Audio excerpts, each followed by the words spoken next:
बहुत समय पहले किसी गांव में 4 मित्र रहते थे। उन चारों ने गांव से बाहर जाकर पढ़ाई करने का निश्चय किया। वे चारों गांव से बाहर शहर में जाकर पढ़ने लगे। जब चारों की शिक्षा दीक्षा पूरी हो गई तो वो अपने घर की तरफ लौटने लगे। जब वह अपने घर की ओर लौट रहे थे तो एक गांव से गुजर रहे थे। उस गांव में उन्होंने एक कंकाल देखा। वह कंकाल किसी और का नहीं बल्कि शेर का था। वो चारों बहुत बुद्धिमान और मंत्र विद्या से पूर्ण थे। जैसे ही उन्होंने उस हड्डियों के ढांचा को देखा तो उनमें से एक बोला, मित्रों, क्यों ना हम इसको पुनः जीवित करें। इससे हमने अभी तक क्या सीखा है, हमारे ज्ञान की परीक्षा भी हो जाएगी और इस गांव के लोगों को हमारा जादू भी देखने को मिल जाएगा। चारों मित्र बहुत ही विद्वान थे। एक हड्डियों द्वारा कंकाल तैयार कर सकता था, दूसरा मंत्र द्वारा किसी भी कंकाल पर मांस चढ़ा सकता था और तीसरा ढांचे में जान डाल सकता था। मगर उन तीनों में एक जबरदस्त कमी यह थी कि वे कोई भी काम करने से पहले आगा पीछा नहीं सोचते थे, यानी व्यवहारिक ज्ञान में एकदम जीरो थे। चौथा मित्र पढ़ा लिखा तो कम था पर वह व्यवहारिक ज्ञान में माहिर था। उन हड्डियों का निरीक्षण करते हुए एक मित्र ने कहा, ये हड्डियां किसी शेर की हैं। इन हड्डियों को एकत्र करके मैं शेर का कंकाल तैयार कर सकता हूँ। फिर क्या था, देखते ही देखते उसने अपने मंत्र से उन सभी हड्डियों को एक जगह इकट्ठा करके शेर का कंकाल पिंजरा तैयार कर दिया। तब दूसरे मित्र की बारी आई और उसने कहा, मैं अपने ज्ञान से इस कंकाल पर मांस चढ़ाकर एवं रक्त भरकर उसे खाल से ढक सकता हूँ। फिर क्या था, देखते ही देखते दूसरे मित्र ने भी अपना करतब दिखाया और एक ही जादू से उसने शेर के पड़े हड्डियों के पिंजड़े को एकदम मांस चढ़ाकर शेर में बदल दिया।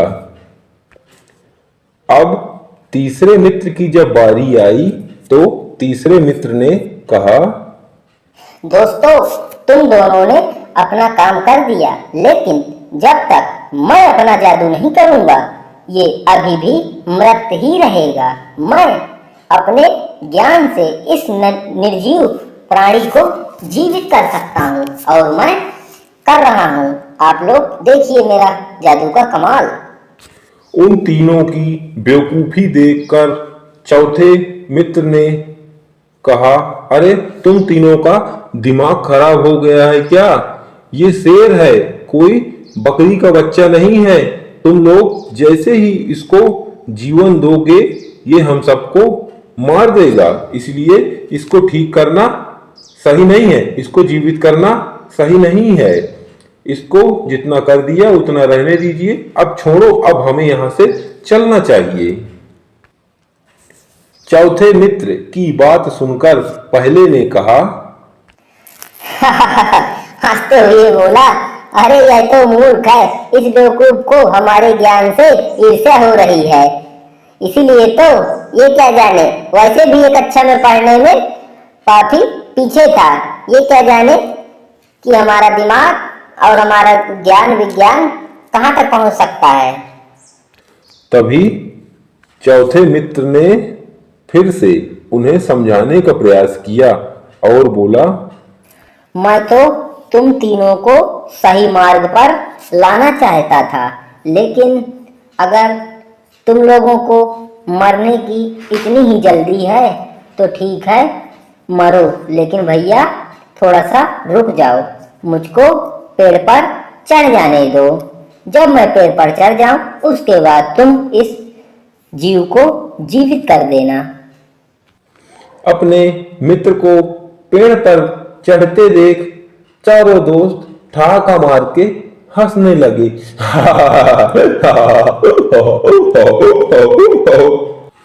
फिर क्या था, जैसे ही तीसरे विद्वान मित्र ने शेर पर मंत्र पढ़कर जान फूकी, शेर एकदम से खड़ा हो गया और दहाड़ कर इधर उधर देखने लगा।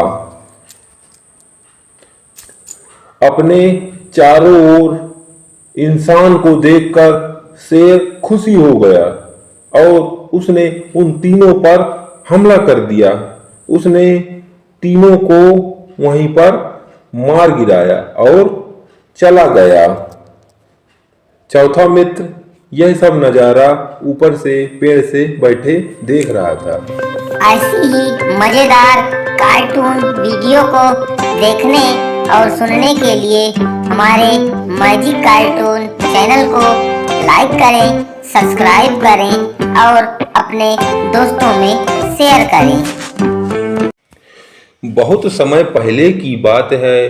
शांतिपुर के घने जंगल में 4 बैल रहते थे। उनमें गहरी मित्रता थी। वे चारों हमेशा साथ साथ ही रहते थे। साथ घूमने जाते, साथ साथ चरने जाते। चारों में इतनी एकता थी कि दुख सुख मिलकर सहते थे। कभी कोई जंगली जानवर उन पर हमला करता तो वे चारों मिलकर उसका सामना करते और उसे मारकर भगा देते। इसी कारण पूरे जंगल में उनका दबदबा था। चीते और बाघ जैसे जानवरों की जो किसी भी प्रकार उनका लजीज और पुष्ट मांस खाने के अभिलाषी थे, भी उन चारों से भिड़ने की हिम्मत ना होती। सियार और लोमड़ी जैसे जानवर अलग राल टपकाते थे। मंथरा लोमड़ी तो हमेशा शेर को भड़काती रहती थी कि किसी भी प्रकार उन चारों बैलों को मारकर खाते हैं, मगर उन चारों का बल और एकता देखकर शेर की भी हिम्मत नहीं होती थी। एक बार लोमड़ी ने अपने खुराफाती दिमाग से उन चारों बैलों में अनबन कर दी। वे एक दूसरे से नाराज हो गए। उस दिन से वे अलग अलग रहने लगे। वे अलग रास्ते से जंगल में चरने जाते। लोमड़ी ने जाकर तुरंत शेर को अपनी इस कामयाबी की सूचना दी। वह स्वयं तो किसी बैल का शिकार कर नहीं सकती थी, मगर उसे पता था कि यदि शेर शिकार करेगा तो उसे भी थोड़ा मांस खाने को मिलेगा। शेर तो बहुत दिनों से इसी ताक में बैठा था। उसने एक एक कर सभी बैलों को मार डाला और उन्हें खा लिया। लोमड़ी ने भी कई दिनों तक खूब छक्कर मांस खाया। बच्चों, इस कहानी से हमें यह शिक्षा मिलती है कि हमें कभी भी किसी के बहकावे में नहीं आना चाहिए, अन्यथा हमारा ही नुकसान है।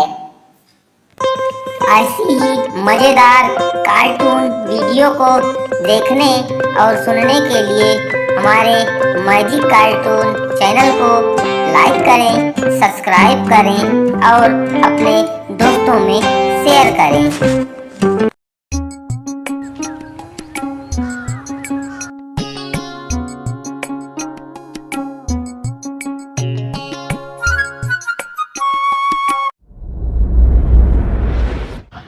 बहुत समय पहले की बात है। किसी नगर में 4 ब्राह्मण युवक थे। चारों बड़े गरीब थे। इन चारों युवकों ने एक रात बैठे बैठे अपने भविष्य के बारे में बड़ी गंभीरता से सोचना शुरू किया कि हम लोग कब तक ऐसे मारे मारे फिरते रहेंगे, कब तक अपने माँ बाप पर बोझ बने रहेंगे। हमें शहर जाकर कोई काम करना चाहिए। एक युवक ने उन सबसे कहा। उसकी बात से सभी सहमत हो गए। दूसरे दिन सुबह ही वे लोग शहर की ओर चल पड़े।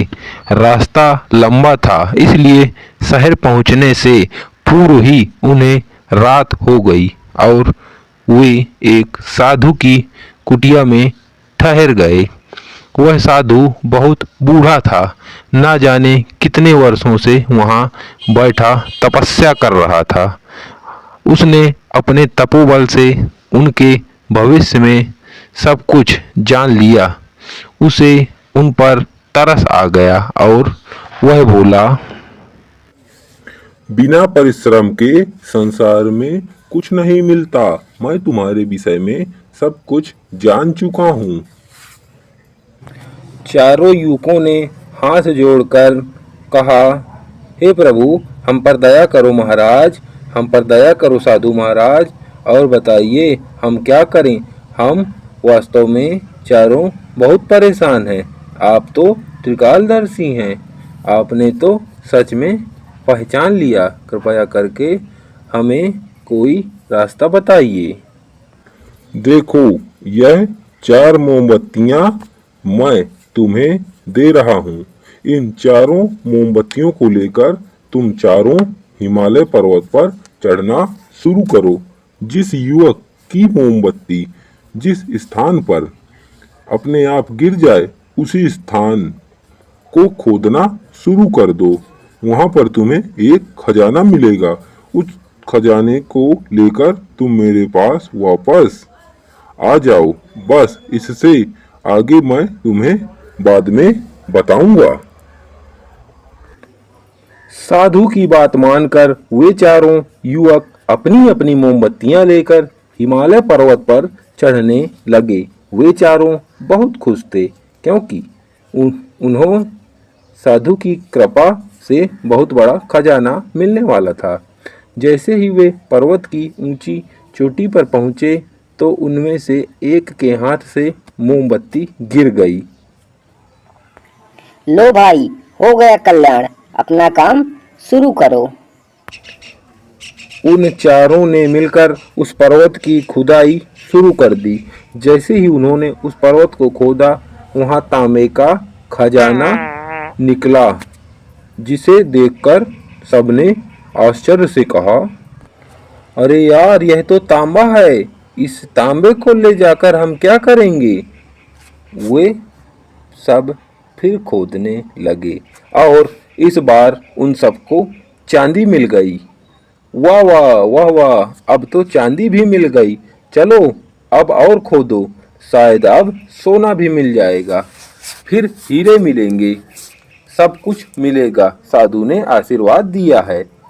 अब किसी चीज की कमी नहीं रहेगी। अब हमें इससे भी आगे के पहाड़ों पर जाना चाहिए। अभी तो हमारे पास 2 मोमबत्तियां और हैं। आगे हमें बहुत कुछ धन मिल सकता है।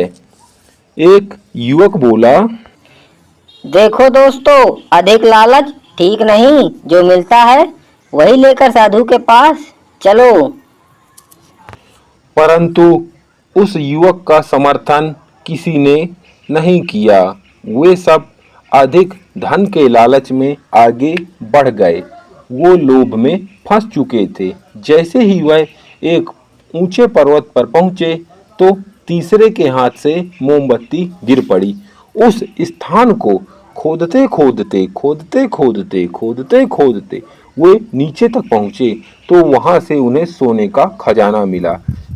तीसरे ने चौथे से कहा, चल भाई, अब हम भी वापस चलते हैं, हमें हमारा खजाना मिल गया। अरे नहीं भैया, अभी तो चौथी मोमबत्ती बाकी है, हमें और आगे चलना चाहिए। हो सकता है उस खजाने में हमें हीरे मोती मिल जाएं। नहीं भैया, मैं अब आगे नहीं जाऊंगा, अपने लिए इतना सोना ही काफी है। तुम चाहो तो आगे जा सकते हो। अब मैं अपना खजाना लेकर यहाँ से वापस साधु महाराज के पास जा रहा हूँ। अब तुम जाओ चाहे ना जाओ, तुम्हारी मर्जी। ठीक है, अब मैं खजाना लेकर ही जाऊंगा।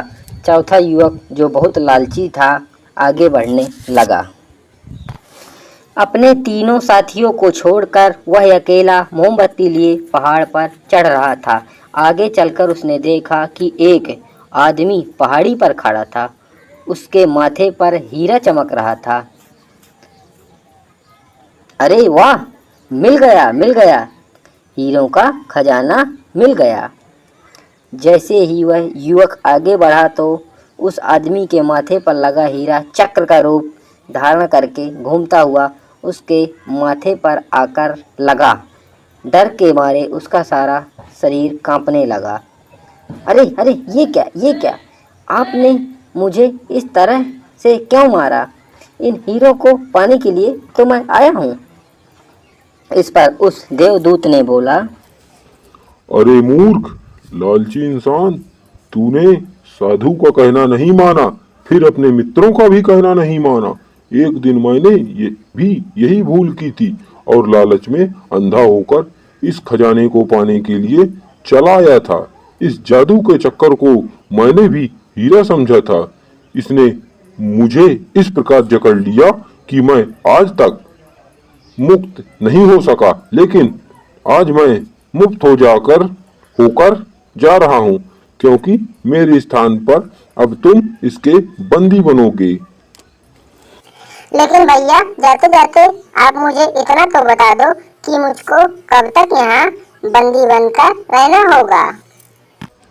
तुम्हें तो अब वही आकर बचाएगा जो मेरी और तुम्हारी तरह अक्ल का अंधा और लोभी होगा। यह कहकर वह युवक वहां से चला गया। ऐसी ही मजेदार कार्टून वीडियो को देखने और सुनने के लिए हमारे मैजिक कार्टून चैनल को लाइक करें, सब्सक्राइब करें और अपने दोस्तों में शेयर करें। एक बार की बात है, किसी जंगल में एक शेर रहता था। वह बहुत बलवान और क्रोधी था। उसी जंगल में एक रीछ भी रहता था। वह भी बलवान और साहसी था। दोनों अपनी अपनी मांदों से निकलकर बाहर आए, अंगड़ाई लेकर सुस्ती उतारी, फिर शिकार की तलाश में इधर उधर नजर डाली। वहां आसपास एक हिरण था जो उन दोनों महाबलियों को देखकर पत्थर की मूर्ति बन गया था। उसका ख्याल था कि यदि वह बिना हिले डुले खड़ा रहेगा तो वे दोनों उसे पत्थर की मूर्ति समझकर अपने अपने रास्ते चले जाएंगे। मगर वे दोनों तो घाघ थे, इतनी आसानी से धोखा कैसे खाते? उन्हें तो उसके लजीज मांस की गंध आ चुकी थी। तत्पश्चात दोनों ही उस पर झपटे, किंतु वह हिरण भालू के ज्यादा करीब था, इसलिए उसने दो ही छलांग मारकर उसे दबोच लिया। हिरण को दबोचने के लिए भागा तो शेर भी था, लेकिन बाजी मारी भालू ने। उसने गर्व से सिर उठाकर चिढ़ाने वाले अंदाज में शेर की तरफ देखा, फिर हिरण की गर्दन मुंह में दबाकर उसे अपनी मांद की तरफ घसीटने लगा। मगर शेर खामोशी से यह शिकस्त कैसे बर्दाश्त करता? आखिर वह जंगल का राजा था। अकड़कर शेर बोला, अरे ओ रीछ के बच्चे, हिरन से दूर हट, ये मेरा भोजन है। क्या तू जानता नहीं कि मैं जंगल का राजा हूँ? और वैसे भी इस हिरन पर तुझसे पहले मेरी नजर पड़ी थी। मगर रीछ भी कम न था। रीछ ने जब शेर की इतनी बातें सुनी तो वह भी अपने ऊंचे स्वर में बोला, हो गए तुम कहीं जंगल के राजा। मारा तो मैंने है, इसलिए इस हिरन पर मेरा अधिकार है। देखने से क्या होता है, जो मारता है उसी का अधिकार पहले माना जाता है। रीछ की इतनी बातें सुनकर शेर आग बबूला हो गया और गुर्राते हुए बोला, अरे मूर्ख, आधा तो ये मेरे खौफ से ही मर गया था। तूने मरे को मारकर कौन सा तीर मार दिया? अगर जिंदगी चाहता है तो भाग जा यहां से। मगर रीछ भी कम न था। शेर की इतनी बातें सुनकर रीछ को बहुत तेज गुस्सा आ गया और शेर से बोला, अरे ओ बिल्ली के बच्चे, तू अपने को समझता क्या है? अगर अपनी ताकत पर इतना ही घमंड है तो पहले मुझसे दो दो हाथ कर ले। देखते हैं कि इस हिरन को यहाँ से कौन ले जाएगा। शेर को भला इतनी बात कहाँ सहन होती। क्रोधी तो वह था ही। फौरन रीछ पर झपट पड़ा। देखते ही देखते दोनों गुत्थम गुत्था हो गए। उधर एक गीदड़ जो शेर की जूठन खाने के चक्कर में उसके पीछे लगा हुआ था, उसने उन दोनों को भिड़ते देखा तो वह हिरण की दावत उड़ाने बैठ गया। कुछ देर बाद जब वे दोनों लड़ते लड़ते थक गए तो उन्होंने हिरण की तरफ देखा। गीदड़ ने जब देखा कि दोनों महाबलियों का झगड़ा खत्म हो गया है तो वह वहां से भाग खड़ा हुआ। शेर ने रीछ से कहा, देख लिया आपसी झगड़े का नतीजा। एक तीसरा ही शख्स लाभ उठाकर भाग निकला। अब ये शिकार ना तेरे मतलब का रहा ना मेरे मतलब का रहा। बच्चों, इस कहानी से हमें यह शिक्षा मिलती है कि हमें आपस में मिलजुल कर रहना चाहिए। कभी भी आपस में लड़ाई झगड़ा नहीं करना चाहिए, नहीं तो इसी प्रकार तीसरा व्यक्ति मौके की तलाश में ऐसा करके चला जाता है। ऐसी ही मज़ेदार कार्टून वीडियो को देखने और सुनने के लिए हमारे मैजिक कार्टून चैनल को लाइक करें, सब्सक्राइब करें और अपने दोस्तों में शेयर करें।